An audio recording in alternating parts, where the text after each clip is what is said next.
Hello, children. It's been a while. I put a lot of time and effort into this project, and after getting it into a film fest and seeing it on the big screen, I have to say it's nice to finally share it. This cut will be uploaded momentarily and will be taken down during the month of any future film fest. The film itself, I'm sure, will evolve as time goes on, but for now, here you go. If you'd like to pre-order a DVD or Blu-ray or a limited VHS, all absolutely loaded with features, just contact me at dairytigers@gmail.com. We also have some other cool merchandise available. As proceeds from this will go to secure spots at other fests, and a percentage will go to the actors who took part in interviews.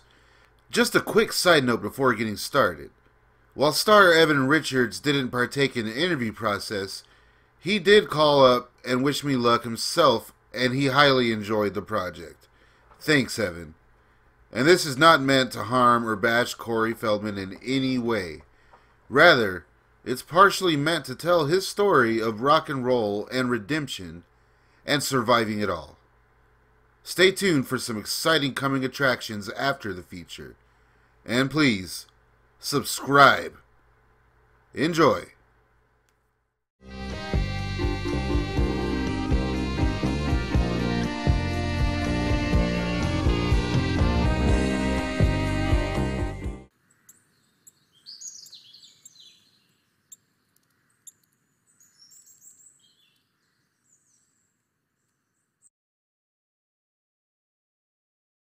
We got a very special guest that we've been promoting for the last couple of weeks, a documentary filmmaker, as we should say. If you've ever heard or remember Rock and Roll High School, there was a sequel to it. He has made a documentary about the making of Rock and Roll High School Forever, and his name is Adon.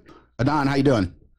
Hey, what's up, everybody? How y'all doing? So, first to start off, man, why Rock and Roll High School Forever? I mean, we know why we like it. Why did you decide this for you to be your focus? My thought on that was, if you've got the resources to do just one documentary, why that? Why that movie?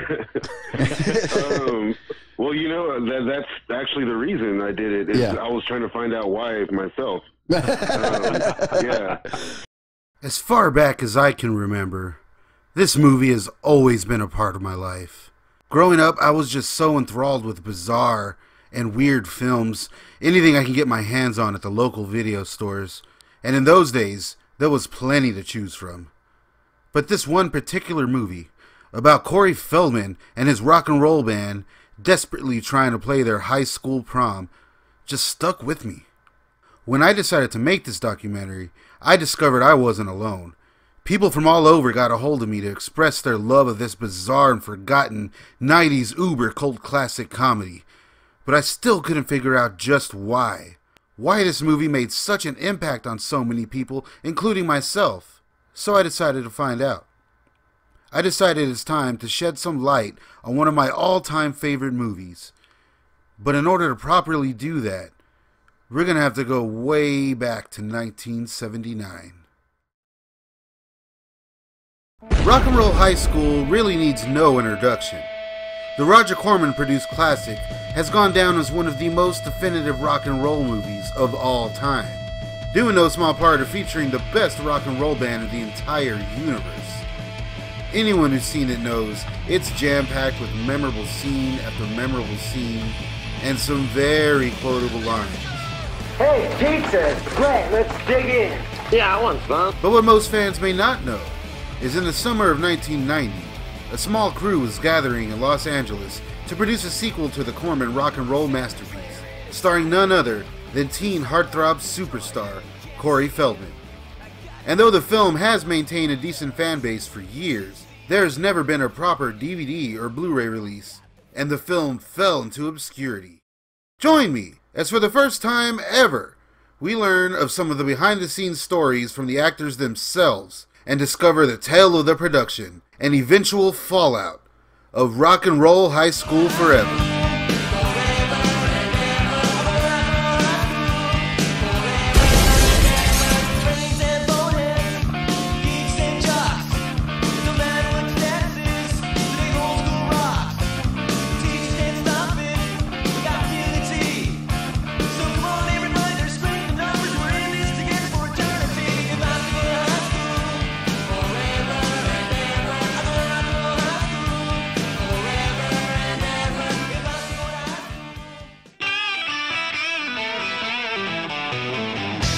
Now, the first thing you need to know is that this is a legitimate and direct sequel to Rock and Roll High School. And to avoid any confusion, the film lets you know during the opening credits. What day did you say it was? Rock and Roll High School Day. Well, what's that? Well, you see, that's the day when they burn down the school. On this day, you can do anything you want to do. Really? Yeah. Hey, trust me. There's also some other bizarre connections to the original, like another pair of bumbling sidekicks in the form of Dale and Ray, a recast Eaglebauer, returning actor Mary Woronov.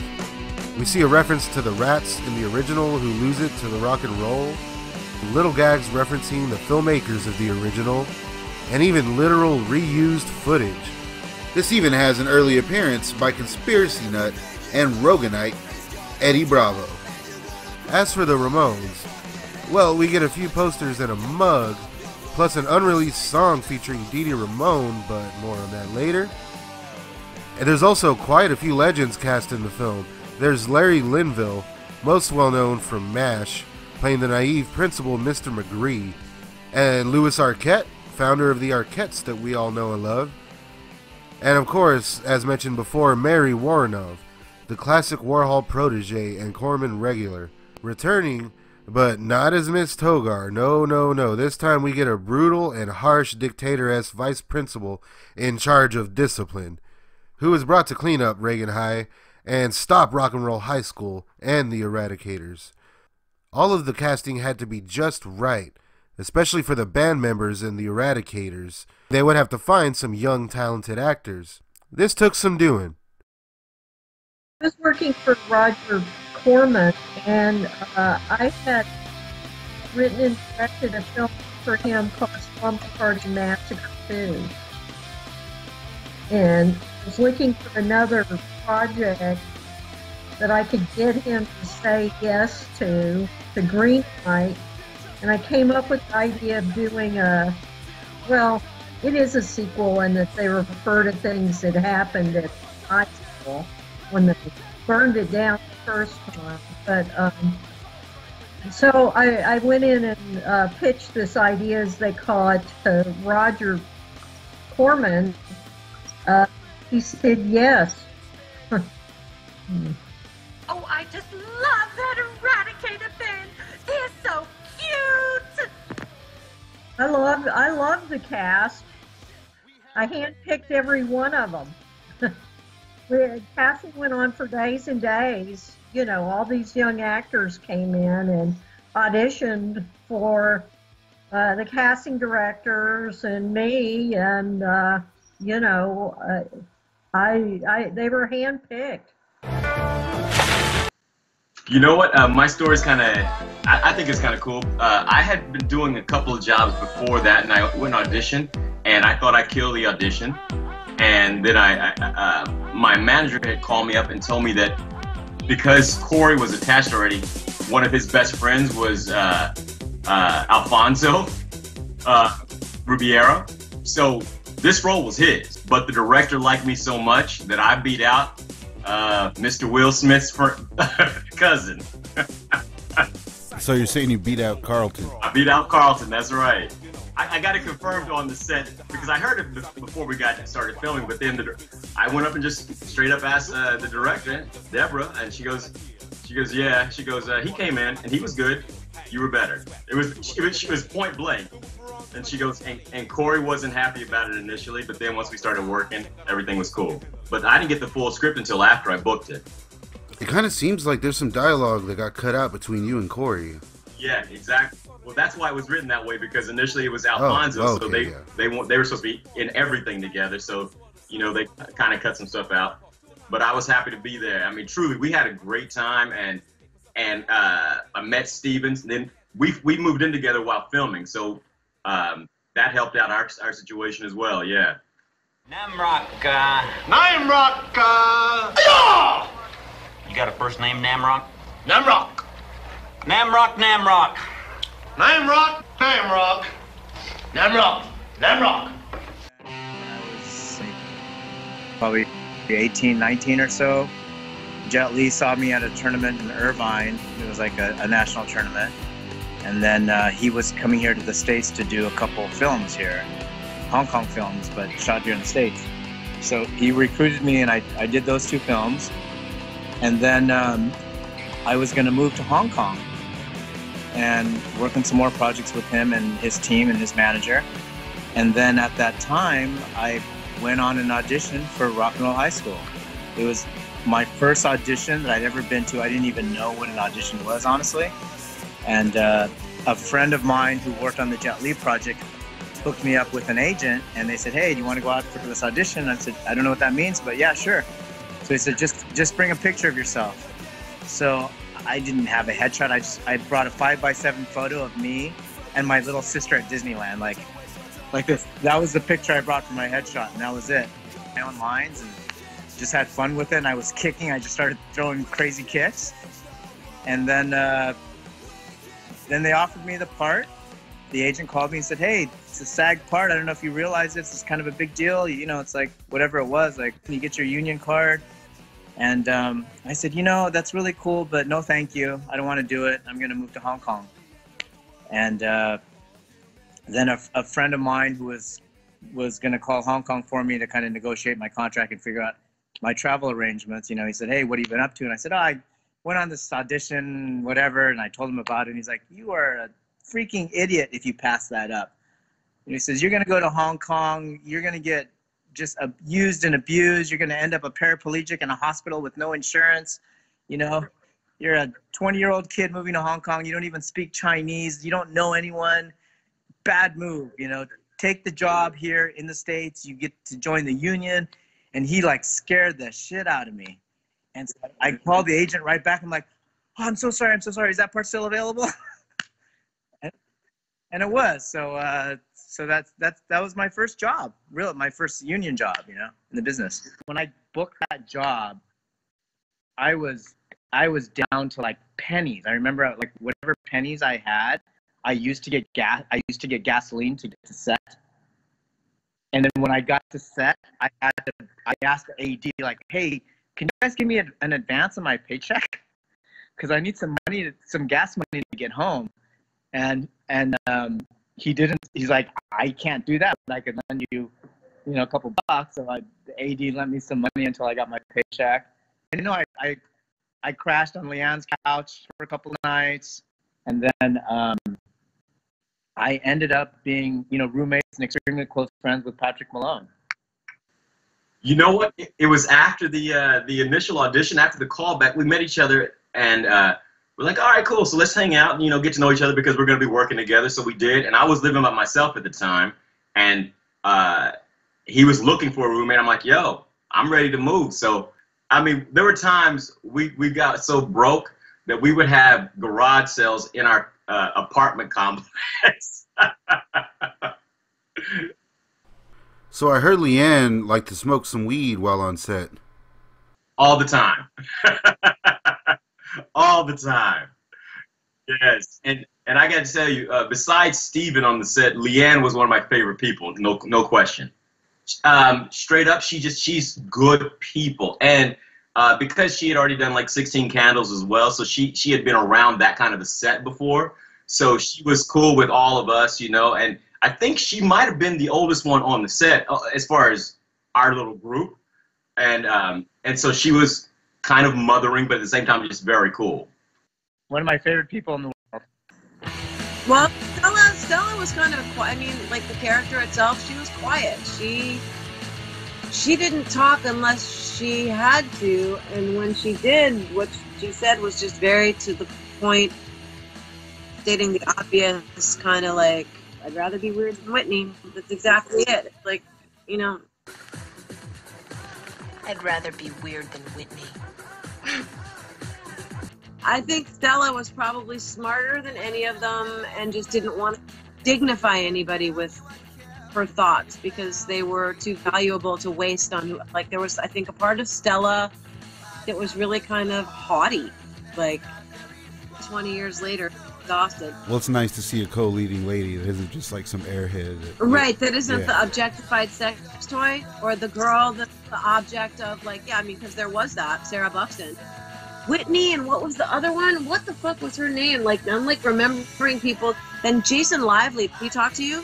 I actually did reach out to him, but I haven't got a response. What the fuck is wrong with these people?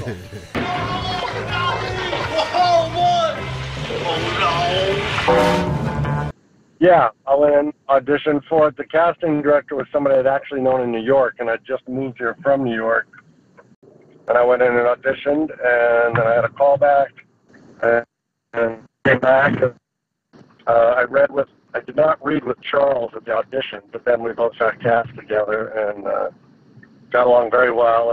And I believe it was Deborah Brock, and she'd been an editor for Roger Corman because it was a Roger Corman film. And I stayed in touch with her for the longest time. And then, of course, it was great to work with Larry Linville, you know, just an icon from Mass. I think my agent just sent me on the audition. I think it was down, are you familiar with Los Angeles at all? It was like near Santa Monica, off Bundy, and I think that I went to the audition in the afternoon. There were a lot of people there. And then I got a call back after my audition. They said, can you come back? I remember because I took Tabitha very seriously. It was so cool. It was like my first film. I really embraced the character. It wasn't about her being a witch. It was about being an outsider, very, very shy as well. You know, not shy about who she was, but just shy as a person. So I think that fed into a lot of my tightness, keeping my emotions close to my body. Mind your own damn business. Problem. Just so cool. It was just so cool to be part of it. Yes. So I was going to college. I had moved to Los Angeles about 6 months before from Buffalo, New York. And I signed up with an agency that did background work for movies. And it was called Superior Casting. And I ended up playing a high school student in Rock and Roll Forever. I'm starting in February 1990. And the pay rate back then was only $35 for an 8-hour day. So it was probably, I think, like $4 something an hour. But I was booked to play. There was a category in the acting world for people who are legally 18 years old, because you have to be to work the long hours in the film business, to play 18 to look younger. So I was booked as an 18 to look younger high school student. I was a super big fan of the first Rock and Roll High School movie. So working on Rock and Roll High School Forever, I was like, yes, cool. What is this? And I showed up on set, and it was Corey Feldman was the star. And so I knew Corey and everything from the movies, from seeing him in all the movies, and he was fully in his Michael Jackson stage at the time. We were looking for, you know, a young star that everybody knew who had some musical talent. And I think the casting director suggested him. We kind of had to stay on Roger to make the deal, but he made it, so, you know, it worked out. He got involved with the movie because he said he would do it, and he was bankable at that point. You know, this was prior to his run-in with the law, and or whatever it was, and so he was a bankable actor. When he signed on, it was a go picture. Everything was really well done. Deb did a really good job. She gave us a lot of freedom. I was sort of, I mean, being my first film, I was personally shy. You know, like, oh my gosh, this is the director. Sort of in awe, but just like really showing up and putting my all into it. And yeah, but she She was a great director because she let us just do. You know, I think I guess that's one of the great things about being able to like handpick your people and cast it yourself is you're picking the people that you know you're going to get the performance from or gets the character that you wrote. She was hands-on and hands-off. It was great. The best thing is to hire people that really know what they're doing and just let them go. I just remember at one point with Deborah, the director, I had like, you know, whatever, like you said, I had one line or something. And I went over and I said, hey, do you want me to say this with an accent or without an accent? And she said, well, let me hear both. And I did both, and they were both so bad that I don't think she can even tell which one was which. And I just remember her look like, it doesn't matter either way. Because I think I said them both exactly the same, you know?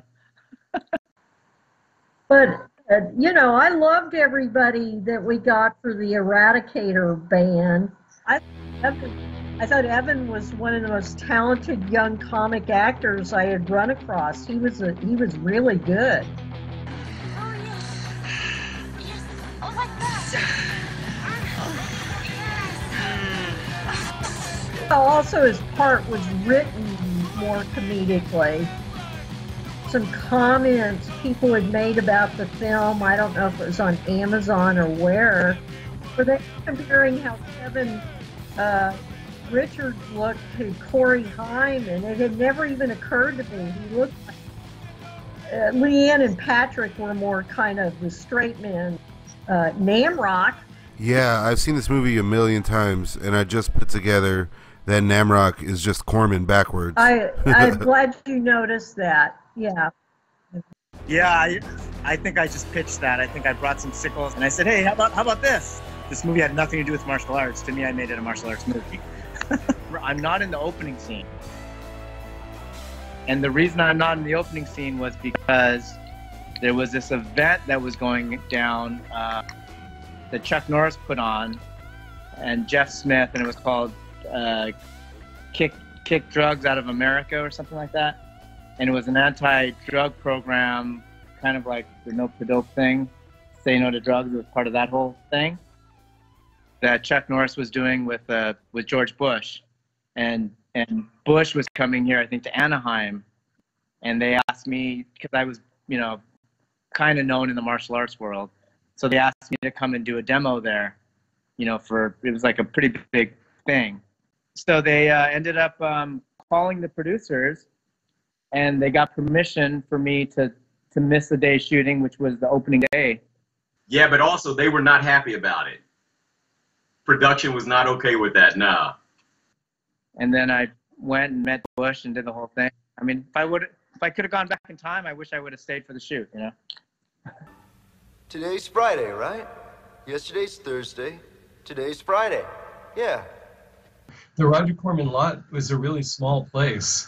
And when you're working on a movie there, you just run into other people. They, you know, it used to be a lumber yard, and they'd build sets in these, you know, warehouses, and you'd cut through the set to get to your, you know, your studio or whatever. So everyone saw each other all the time and ran into each other a lot. Yeah, you know, making people don't realize it, but making films is incredibly difficult. You know, you have all these people that have to come together and do their job right, and then, you know, you're frequently on locations where you're renting the location from somebody, and, you know, they sometimes cause trouble, or something that's supposed to be there is not there. So every minute that goes by on a movie, you're spending thousands of dollars. You have all these people working there. We rented a whole high school to shoot at. Coming back tomorrow was not a good idea. One morning we were doing the scene where the Yuppettes frame the Eradicators by dumping all that fake blood and everything on the steps and making a big mess at the school. So our art department had put all this fake blood on the steps of the high school where we were shooting, and trying to get ready for the scene one morning, and the teachers and I don't know, teachers and principals saw it, and they thought for some reason that we were shooting a horror movie, which we weren't. They jumped to all these conclusions, and they wouldn't let us shoot for a while until we convinced them it was a comedy scene. The scene where we're in the cafeteria when they first meet me, the boys first meet me, and I'm asking for the fat. I want that big piece of fat right there. She had my hair up in this huge beehive. And yeah, same wardrobe and everything. The makeup, she did my makeup. So cool. I love the makeup. But we had like these like dreadlocks before. So she wanted to do something different because she thought, well, don't you think Tabitha would be changing hair a lot? And I was like, well, I didn't think that, but I'm willing to try anyway. So let's try. So we had this huge beehive, and if you notice, when we went out onto set, I think we were lighting it before final looks, and then Deborah was like, no, it's not working for me. So that's why you notice that my hair is in a whole different shape without the dreadlocks, and I have the band around my head, because we like put a band around the beehive and smushed it down. But it looks really great. The night the school was burning down, it started raining. And I kept shooting because I knew that you cannot see rain in a film unless it's got light on it from behind. Corey comes up to me and he goes, Deb, do you know it's raining out here? And I said, yeah, but you can't see it. We're just going to shoot till your hair gets wet. I also was on the set when they shot Mojo Nixon, because we had some mutual friends at the time who were in bands, and so I was there that day, which took a couple of days, I think, to get that shot. And I didn't even realize at the time that Mojo Nixon was in the movie until later after the fact. And Mojo was a lot of fun.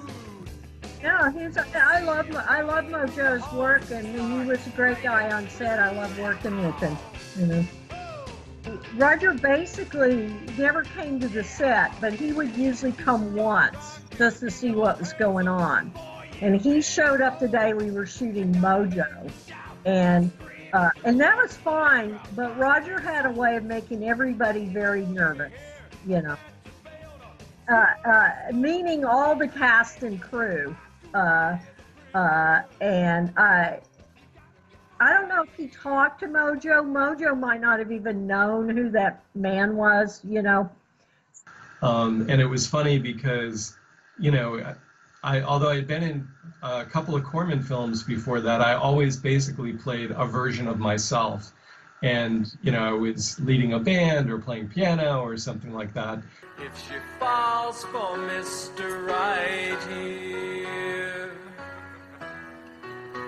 And so in this, I actually had lines. So I had, I had gone to a friend who was an actor, and we ran the lines, and they gave me some advice, and I was all set. And then the day of the shoot, about after I had already gone to hair and makeup, and they had done all this crazy stuff with my hair, Deborah came up to me and said, look, we've decided we have to cut the scene short because we don't have enough time now. We're going to shoot you at a different time of day. We're going to do something different. And so about 5 minutes before I went on, they gave me a new script with new lines, and everything that you see was pretty much improvised. We pretty much just winged it. And I thought there were some really good funny lines. I thought one of my favorite lines in the movie is Steven when we're all peeing, and he goes, that's not my pee. That's a classic line to me.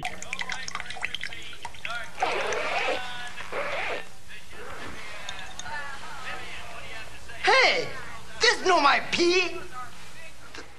We drank apple juice. I remember that. I remember it was apple juice. Yeah, that I remember. That's all I remember about that. Yeah, that's my pee. That's mine. That was on the same day, or that was the same day as we did the skating when, I don't know if you remember, but the on the skateboard and he falls down. That was later on that night, yeah. And I think my favorite part, and it's just a teeny tiny little part, probably you noticed, but when the school's blowing up, I find Evan or Mag, I jump on him and I lick his face. Do you remember that part? Oh my God, she's nuked the school. Tabitha! I just remember not knowing what to do because I knew we weren't going to kiss because we had a very innocent relationship. And the only thing I could do was lick him. And he let me. Go, Evan. The 4 basic food groups are not sugar, salt, fat, and booze. They're not? No, they're not. I remember because we actually had a lot of prep for a small indie film. I used to squirt breast milk at everybody in her chair. Oh yeah, I do remember that. Evan tasted my breast milk. Oh my God. Okay, yeah. Evan. He was like, I want to taste it. So I like squirted milk in his hand and he was like, it's sweet. Everybody was looking at him like, are you fucking kidding me? I think I'm gonna throw up. Yeah, I remember that. I remember it was a little disgusting with that. Ew, that is so gross. I'm like, and then I thought, oh wait, let me spin the chair first and then squeeze. So I was like spinning and squeezing. So like,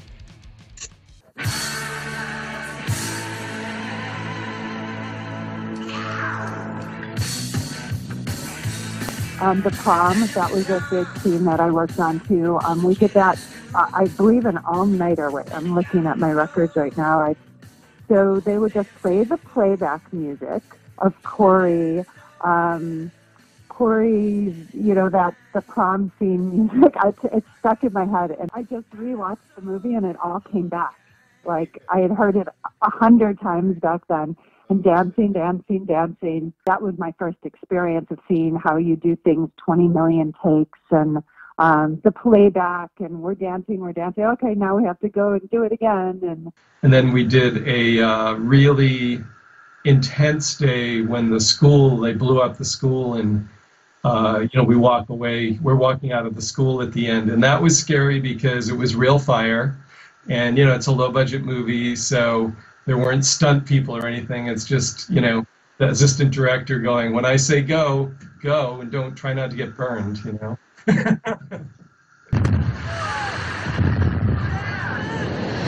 Yeah, that was a real explosion and real fire. The other one! Come on! In the scene where you and Evan spray the extinguishers, you seem to take a pretty hard fall, man. That looked kind of painful. Yes. Oh! We worked at 2 locations. We worked at 2 different high schools. We worked at one high school in Santa Monica called University High School, and we worked at another called Hughes Junior High School out in Woodland Hills in the San Fernando Valley.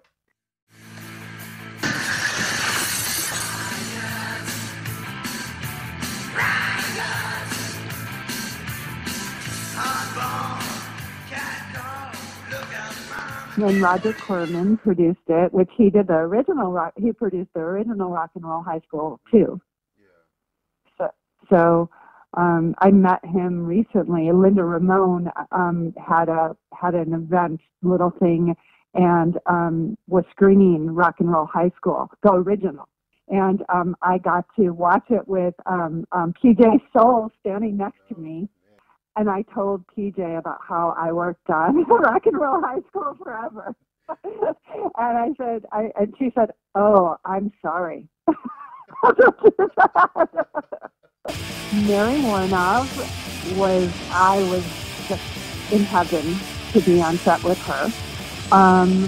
She was in the original Rock and Roll High School, and she was also, an Andy Warhol person. So I was, that little, the little punk rock artiste that I was obsessed with that. Mostly Like, I was just thrilled that she was there more than anybody. Mary Warno actually broke 2 of her ribs right before shooting. She went skiing. She did the whole movie taped up. You know, she was a real professional and trooper. She said, I shouldn't have gone skiing. Don't worry, I'll be there every day. If it hurts, I'll just use the pain to make her meaner. You know?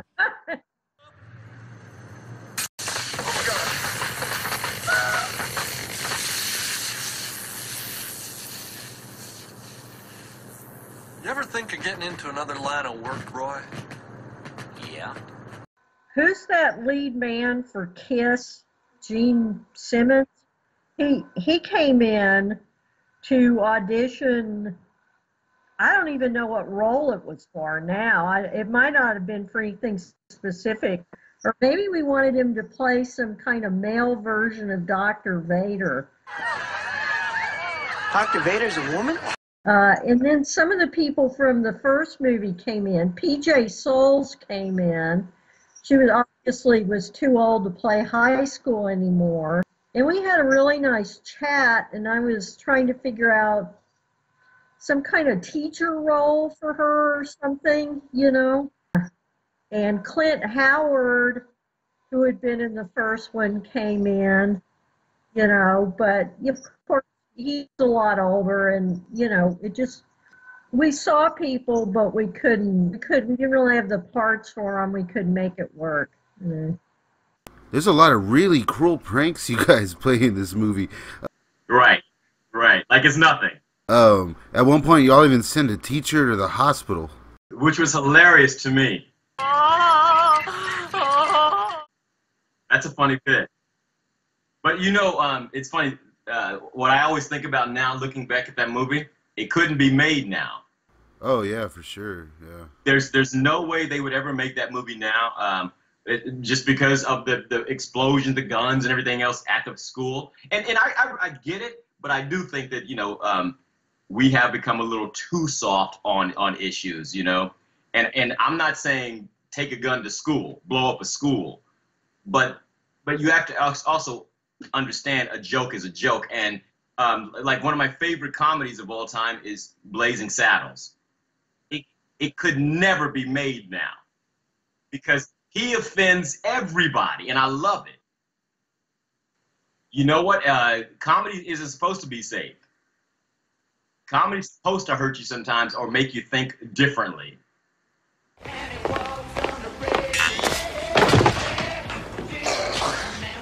Much like the original, this movie has one really badass soundtrack. It may not be from the Ramones, but there are some great lesser-known artists here, like Mojo Nixon, Will and the Bushmen, Jesus Jones, and The Pursuit of Happiness. But unfortunately, to date, the soundtrack has never been released, and when doing research for this film, I discovered the unreleased soundtrack was the highest point of interest among fans, and while a proper soundtrack was planned, and even advertised on the poster and the promo materials, it never came to fruition, as uncontrollable factors late into the production changed the course of the film drastically. I think there was talk that there was going to, there was going to be more bands, and there was going to be, there'd be an album, but I don't remember any of the details. Oh yeah, we had a deal with a big record company, EMI, and I had worked some with them on the music. A couple months later, I think after we finished the film, maybe even 6 months later, Mark Governor came up to me, because he knows all these people in the music business, and he said, Deb, several executives have told me that they know where the best unreleased soundtrack in town is, and they were talking about the Rock and Roll High School Forever soundtrack, which a lot of people knew about, and it was would have been a great record, but, EMI didn't want to have anything to do with the heroin addict. Yeah, because that would have been some good money too. It would be nice to have a copy of the soundtrack of that. I had heard rumored that the Red Hot Chili Peppers were going to have a soundtrack, that they just didn't want to be associated. But yeah, they just did not want to be associated, especially since, the Ramones had done the Rock and Roll High School, and that was such a big deal, and they were such a hot band that the rumor was they were going to try to get the Red Hot Chili Peppers. Yeah, I think what originally happened is they were interested in us writing a song for it. That was our first. The first thing that happened. So once we were writing the song, I said, well, maybe we should get you more involved in the movie, and we'll put your video in, and we'll write that whole thing about us into the movie. So I think that came later after we had done the song.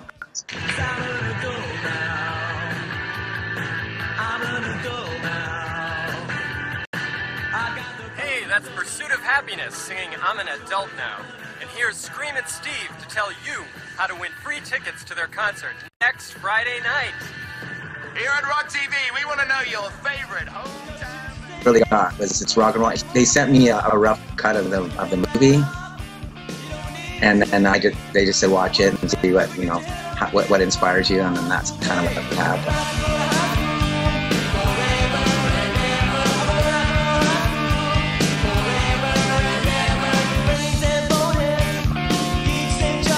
Well, yeah, I'd seen a little bit. I saw the opening scene because that's what they asked us to write the song to. So we kind of had to write the song so it fit in with that opening scene.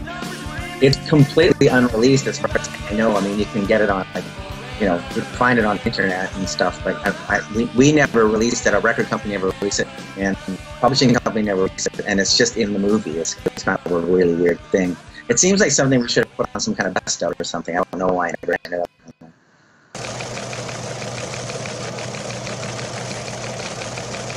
Love at the laundromat. Well, I had done, I had composed scores for a couple of Roger Corman films before that, and I had, in most of those films, I also wrote songs and produced songs. And originally Debbie Brock, the director, reached out to me about doing a score for the film, but later it was decided that they didn't really need a score, and they were just going to let all the different songs be a score. And so she gave me the script, and she said, I want you to put together this band called A Zillion Kisses. And we were talking about bands she was trying to goof on that were around at the time.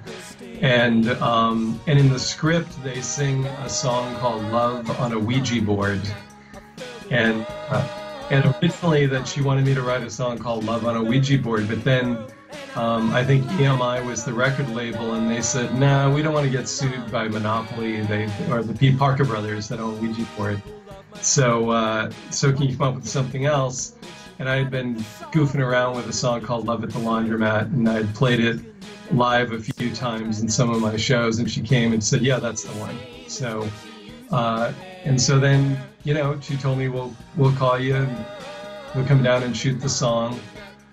The other guy in the band is my recording engineer, Glenn Nishida, who's engineered almost all my projects. And the girl in the band was a choreographer named Laurie Duperon, who I was dating at the time, and that's how Zillion Kisses was born. Cool. I like it. What? The yard. Everything. You making fun? No. I really think it's cool. What are you doing here? You forgot your broom.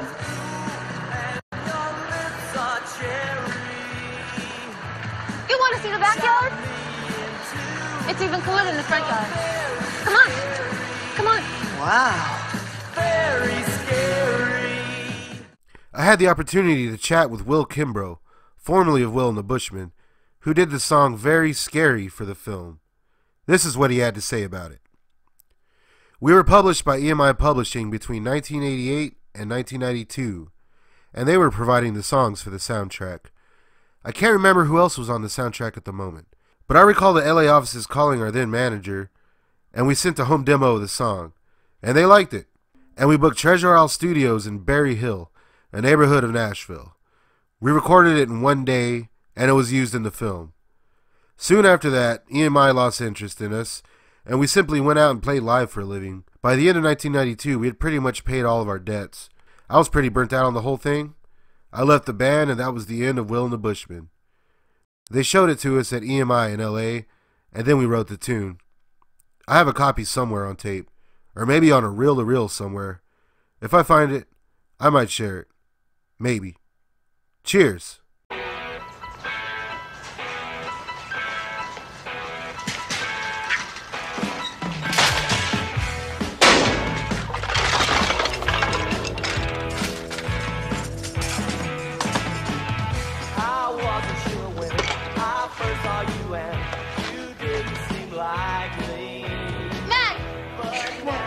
Sorry. I thought your locker was in the main building. Well, that one got filled up. This is my other locker. Oh. Well, you got a lot of neat stuff. Do you want to go out? To get something to eat? With you? We could just hang out. So I did not know that they wrote that song, Very Scary. I had no idea.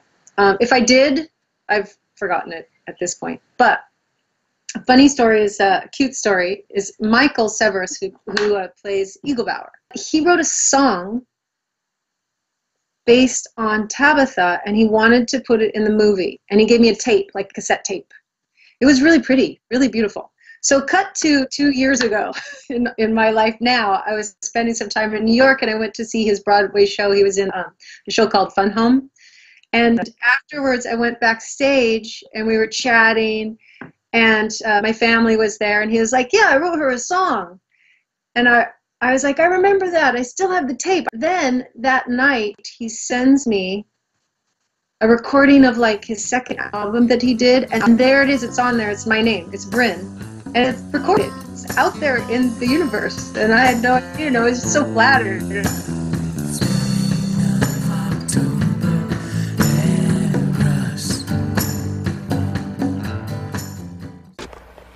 One, two, three,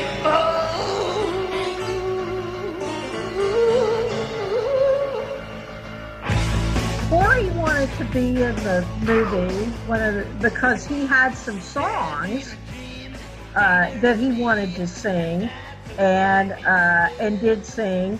And then EMI, the record company who had made this deal, when they found Corey was going to be in it, they made a soundtrack deal with us. They were the ones that got Johannes and Natasha to write some songs for it and everything, and perform them, and they, and they basically, Corey would sing.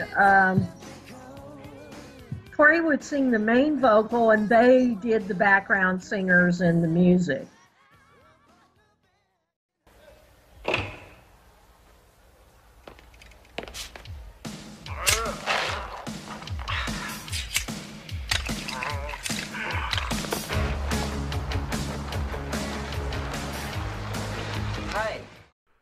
Perhaps the most notorious of the unreleased tracks is Cut Me to Pieces by Jean Bouvier, featuring Dee Dee Ramone, and it remains one of the last tracks to be unreleased by the late Dee Dee Ramone. And after years of searching, I finally tracked it down.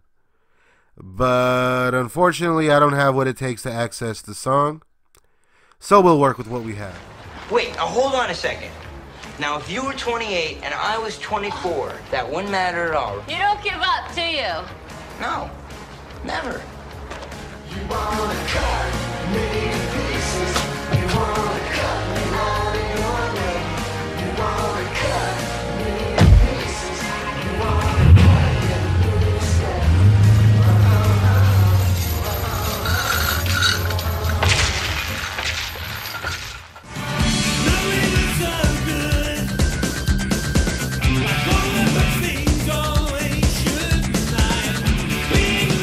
Now, not all of the tracks on the unreleased soundtrack remained unreleased. Jesus Jones' hit Bring It Down, featured prominently in the film, actually reached number 46 on the charts.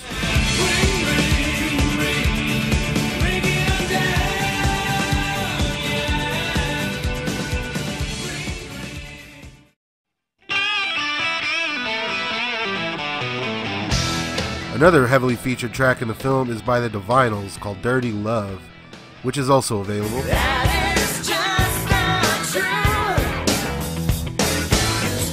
As is the song You Are Mine by the band 11, who is another band from Alan and Natasha, who went on to write most of the Eradicator stuff. You are mine.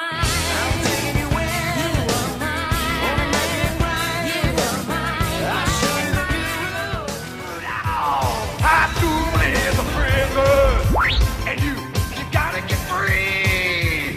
Hey, bomb, the school prom makes some history. Whoa!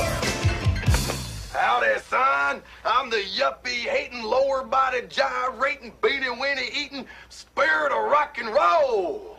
We recorded that song in some weird studio way on Sunset Boulevard at the top of this really tall building, and there was a little studio up there, and I remember Joey Angel was trying to use a click track. Like, no. I said, put that motherfucker away. it's Mojo Rock and Roll. If you speed up, it's going to be good. They weren't really interested in putting out a soundtrack for a movie once Corey got in trouble. Star Corey Feldman was kind of known for being a bit dramatic on film sets. But to be fair, many directors and actors also had nothing but fond memories of working with Corey on his earlier films. But during the filming of Rock and Roll High School Forever, a peculiar child actor curse was claiming Feldman as its own, as he was neck deep in heroin addiction. I had got walking pneumonia, and so like the night before, Steven kept coming in the room checking on me because I was sleeping, like sitting up because I couldn't breathe. And so we go to the set the next morning, and everybody knew what was up, that I was sick. So I kept on going back and forth to my trailer between scenes. And I came out once, and I see Corey coming out of the bathroom. And again, I'm from Texas, man. I was just naive and dumb. I thought my man had like brown boogers. Right? Nope, he had been snorting heroin.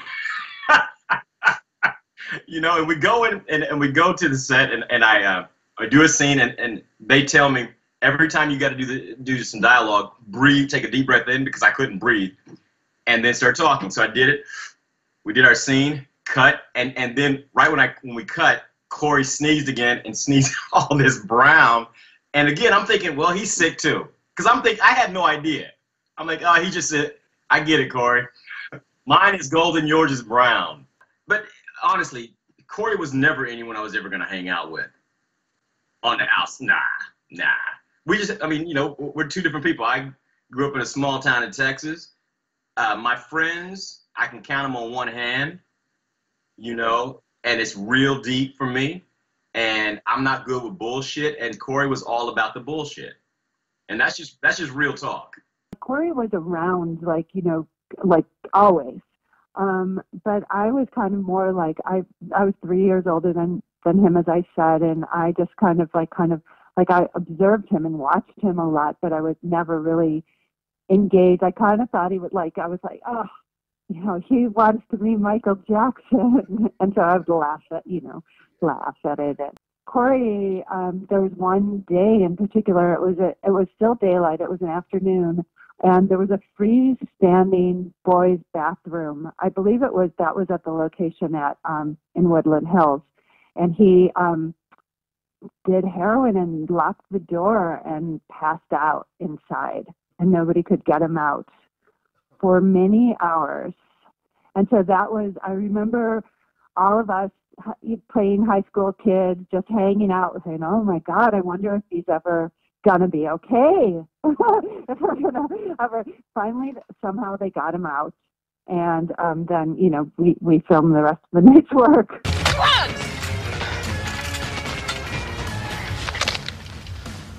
That's what it is. They're all on drugs. Yeah, like there was definitely some issues.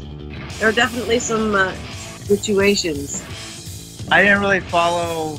I wasn't savvy enough at that time to know what the heck was going on. He was still one of the Coreys, you know?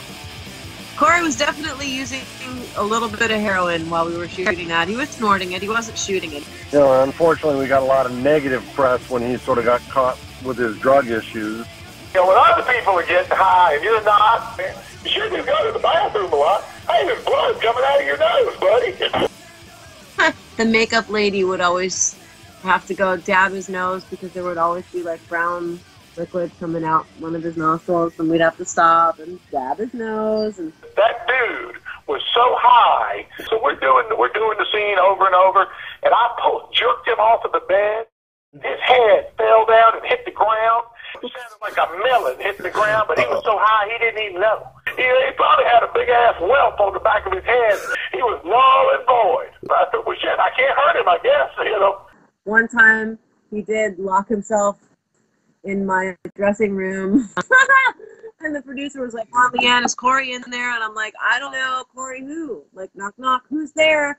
To me, well, I don't remember any of that. I mean, maybe I'm, like I said, maybe I'm too naive and focusing on my 2 lines to make sure I didn't screw them up, you know? I wouldn't let his cousin borrow my car to go pick up a script. I'm like, yeah, you want to send him to go pick up a script, prescription for more heroin? No, you're not doing that in my car. If there was anything negative, I didn't see it because life was beautiful for me, you know? Like, here I am with like a 1-year-old baby on the set, and he wants to borrow my car to go get drugs. I'm like, no. No. You know, it just made him difficult on the set sometimes, you know. I really wasn't interested in what his problem was because there was nothing I could do about it. And I became an expert in not letting Corey get away with shit, you know. One day I threw my script up in the air and walked off the set, which left all the crew and the rest of the cast standing there staring at him, you know, with daggers in their eyes, going, "Look what you did." He came outside and started apologizing to me, and I said, "Okay, let's just forget about it. Let's just go in and finish the scene." And he was fine then for days afterwards. You know, it wasn't horrible, you know, but you know, we didn't have time to mess around. He got arrested with 28 balloons in his car. He had gotten busted like even 2 weeks later. Went and fucked everything up. Timing is everything. They hate it when we do this. It happened toward the end of it, or either at the end or between when we wrapped and pickup shot.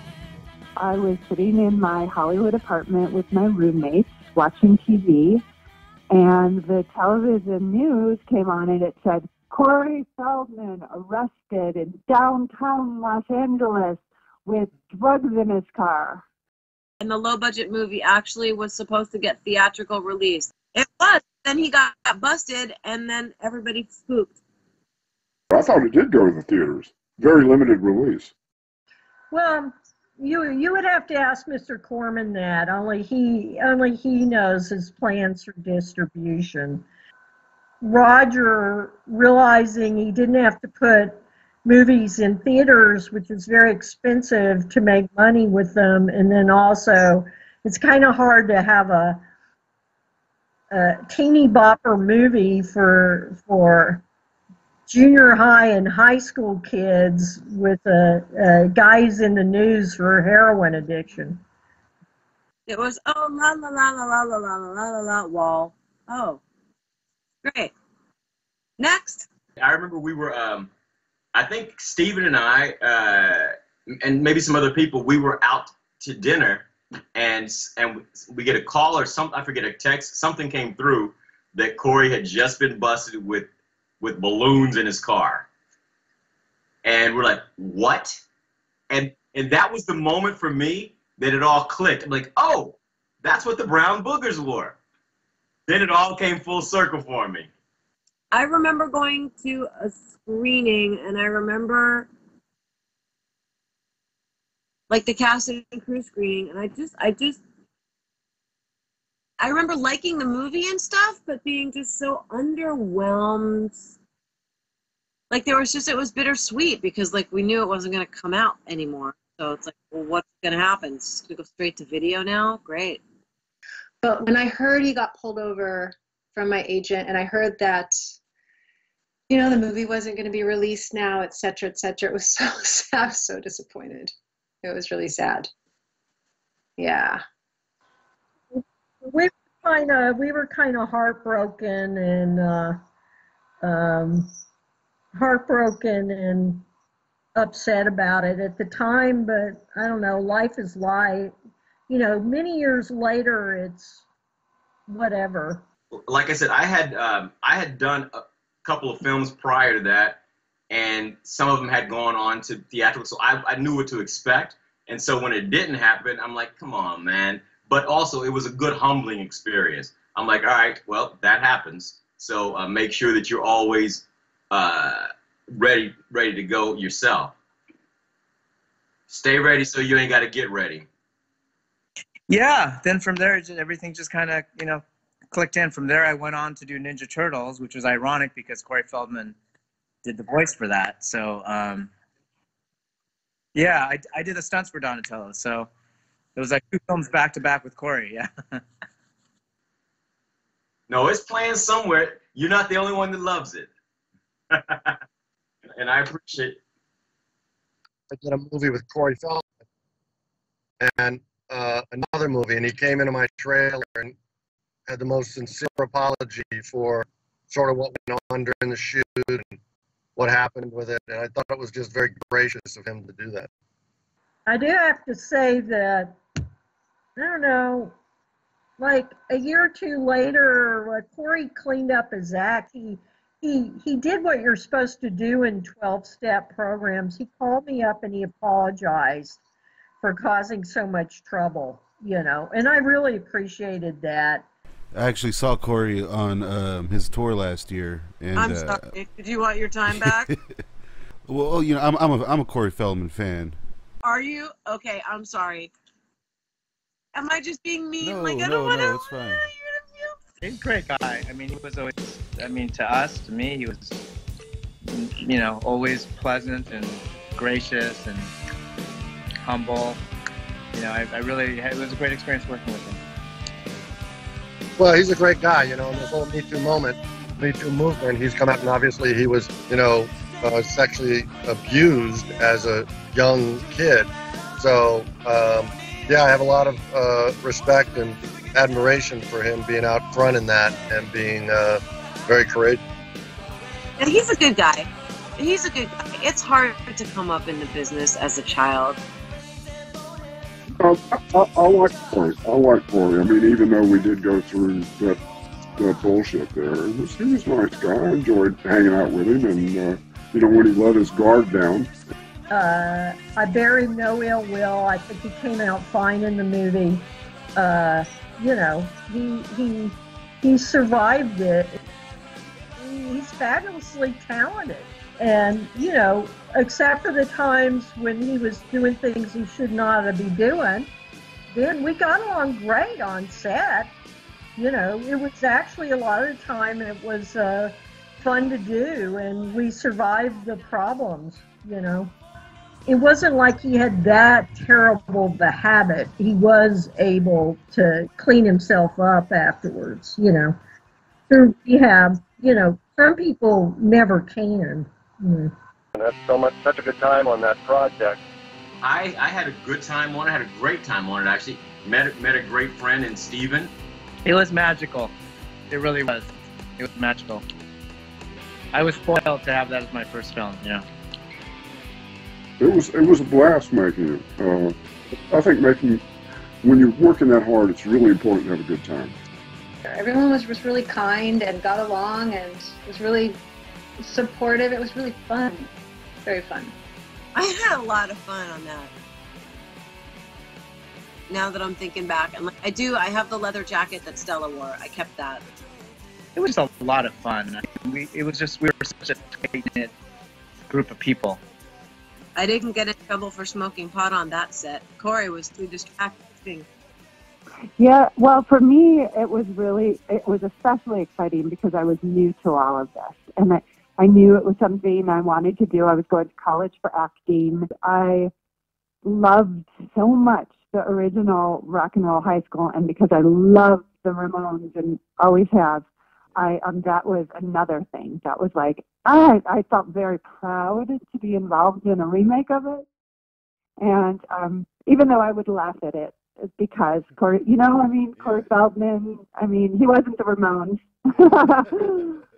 And now when I bring it up to anybody, people are like, "Oh my God, wow!" And so it's, I suppose it's finally gotten a cult status, which I'm happy.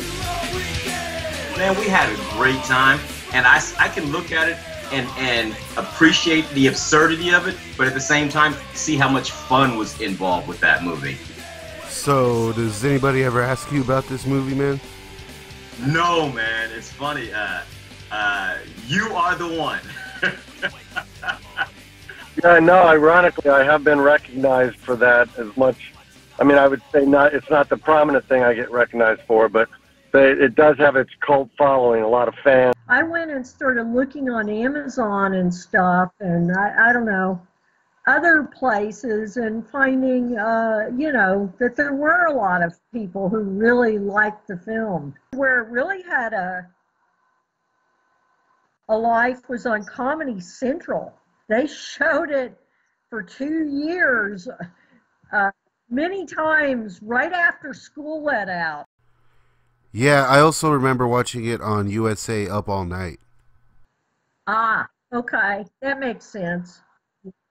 About 7 years ago, I went to an outdoor house party, and they had an outdoor screen, and they were playing Rock and Roll High School Forever on their outdoor screen.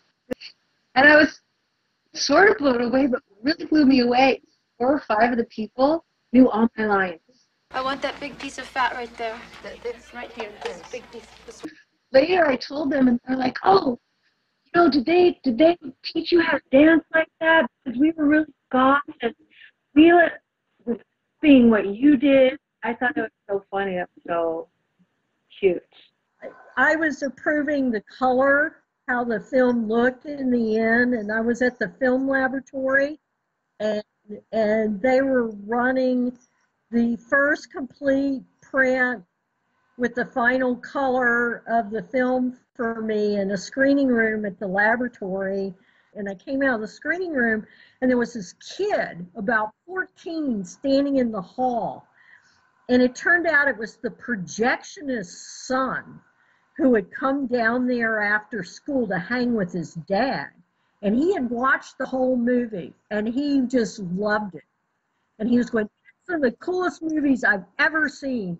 That's exactly what it's like in high school." Although I think he was only in the 8th grade. It's what he wanted high school to be like, And he was just going, "Hey, lady, did you work on that film? That's one of the coolest films I've ever seen in my life. That film is so much fun."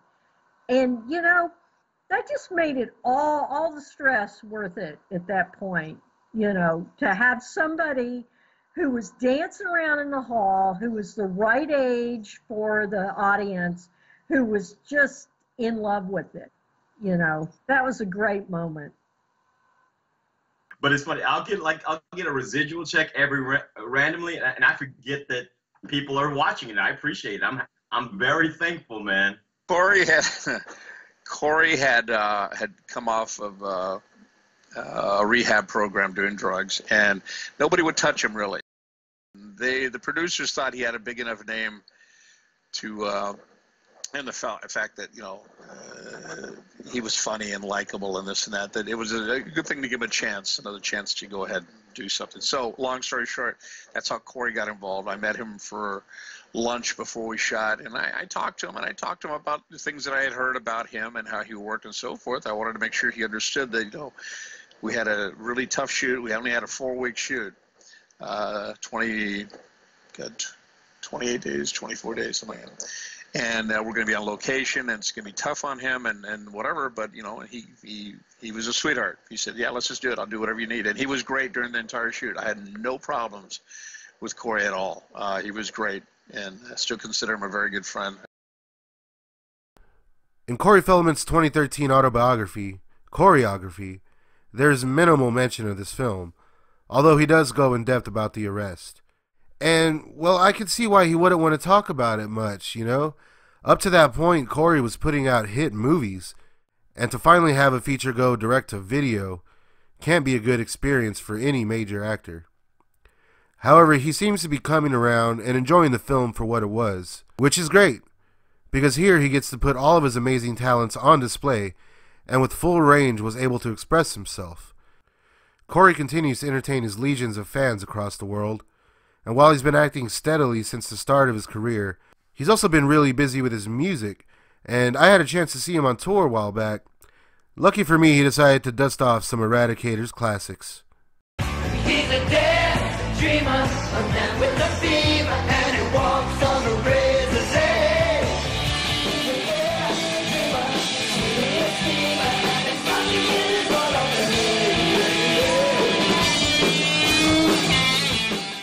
It was a real joy to talk to the cast and crew and musicians that worked on this film, as this will forever be one of my all-time favorite movies.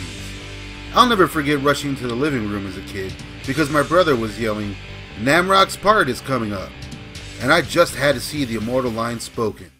Hey, this no my pee. I'll never forget staying up late to watch it on USA Up All Night, just to have Gilbert Gottfried scream in my ear about hell knows what, when I just want to see the Eradicators kick some ass. When doing research and talking to other fans, it's agreed upon that this film strikes a certain chord, especially with impressionable male youth. Now, it wasn't the funniest movie, and it wasn't the raunchiest, but it was the point of interest of rock and roll for many, many young kids. And to me, that's its ultimate legacy. I cannot thank you all enough.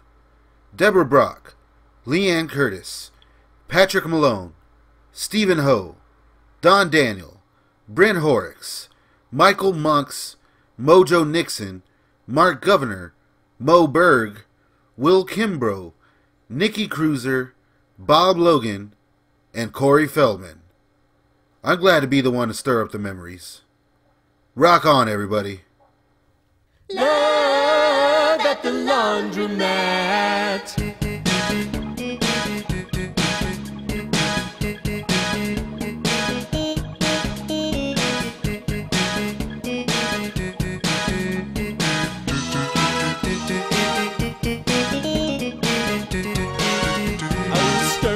The dryer when a goddess walked in.